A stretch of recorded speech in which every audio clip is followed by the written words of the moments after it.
This is Paul Turner, the Immigration Barrister at Imperium Chambers. Thank you for tuning in. A very belated and happy new year to everyone, and I hope you had a good break and everybody is well. This is the first video for 2023. Hopefully there'll be lots more and hopefully some good news contained within them.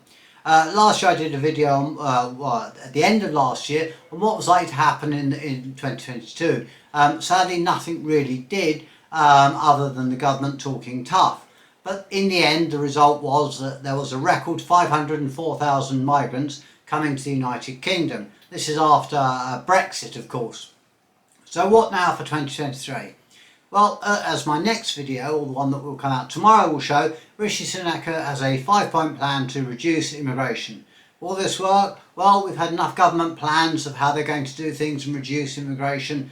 Only time will tell, but in my view, it's not likely to make much of a difference.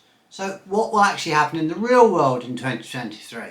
Now the first question that a lot of people are thinking about is there going to be an amnesty in 2023? Is this the year? Is it finally going to happen?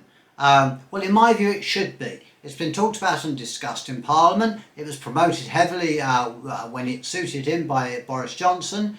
It would reduce the number of people living in poverty and subject to the hostile environment.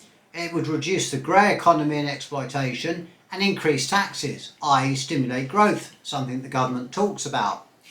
The problem with an amnesty, being blunt, is that at present the Conservative government is deeply unpopular, the cost of living crisis, etc.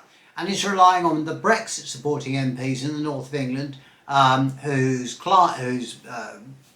constituents, probably haven't met many migrants, will be opposed to it on the basis that they will be seen as being soft. So as to having an amnesty now or in the coming few months, it's not likely to happen. I wish it was, but not whilst this government is in power and not whilst it is on shaky ground. What then will really happen? Well, the government is likely to take the easiest step, which is to increase enforcement action as a first step. It means kicking down doors, basically. It's already made agreements with a number of countries, such as Albania and India, to return people more easily. It's also likely to try to restrict the number of people who can actually claim asylum, even though 75% of the claims tend to be successful. Again, this is more of a political move, because only 70,000 out of the 500,000 who came to the United Kingdom actually claimed asylum. The government will probably introduce some more routes to deal with the shortage of labour, so that people can in theory come to the United Kingdom, but these often require strict requirements and don't really amount to a hill of beans in my view. The government may also try to restrict the right of appeal to certain people claiming asylum, which is a worrying trend. They also remove judicial review of the upper tribunal decisions, which again is curtailing people's ability to challenge. The Home Office announced that they're going to increase the number of case holders to reduce the number of asylum claims. This is a positive step if the decisions are made properly, otherwise it will just lead to more appeals. The Home Office will also use the weather and the difficulty of crossing the Channel during the winter to say that it is winning the war against illegal migrants, when in my experience it is the weather and not the government that makes the difference. There will also be much tough talk about sending migrants abroad and probably some more court challenges and money wasted. I believe Rwanda has paid over 120 million and has not yet received or processed an asylum seeker, and the government has promised to give yet more money to the French regarding policing their part of the Channel. Hopefully the waiting time for applications and appeals will also come down. As I said in the previous video, the waiting time for appeals has got up to about an average of 29 weeks. This was due to the government starving the tribunal service of money. Apparently they've now turned on the taps and they want to crack down on the backlog of appeals. We'll have to wait to see whether that happens.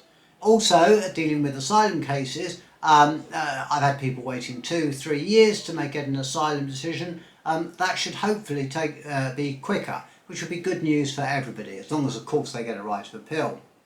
So in short, the Home Office, ideally would have some sort of amnesty, but at the moment with the budget stretched so thin, and with the political pressure to show that they are tough and being tougher and tougher and tougher, it's not likely to happen.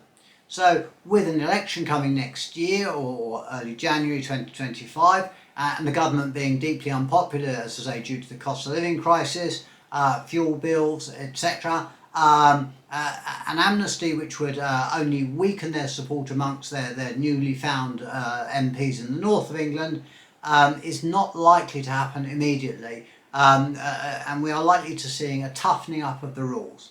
If you have an application or you want some advice, then do get in touch with me and I'll do my best to help you. What I would say is if you are thinking of making an application, make it as soon as possible and not after the rules have changed or become harder, or the government has actually got its act together and made it very, very difficult.